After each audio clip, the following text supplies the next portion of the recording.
Let's learn how to check the iPhone battery cycle count. If you want to check your cycle count but don't know how, you don't need to worry anymore.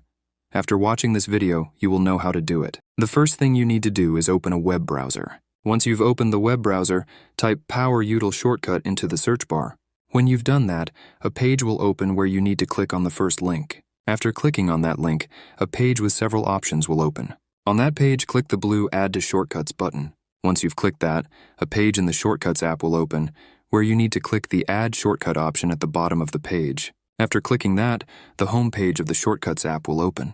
Next, you need to close that app and open Settings. Once you've opened Settings, you'll see a lot of options on the home page. Scroll down a bit. After scrolling down, you'll see the Privacy and Security option. When you see that option, click on it. Once you've clicked on it, a page with several options will open. On that page, scroll all the way to the bottom. At the bottom, you'll see several options, and you need to click on Analytics and Improvements.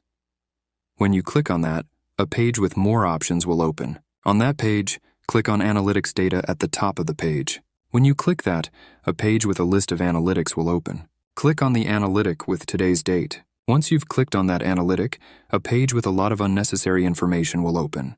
On that page, click the Share option in the top right corner of the screen. After clicking on the Share option, a menu with several options will open. In that menu, scroll to the bottom. Once you've scrolled down, click on the Power Util option, which has a battery symbol next to it. When you click on that option, a page with some information will open. At the top of that page, there will be text saying Cycle Count, and below it the number of cycles. For example, my number is 541. That's it. That's how you check the battery cycle count. So thanks for watching, and see you in the next video.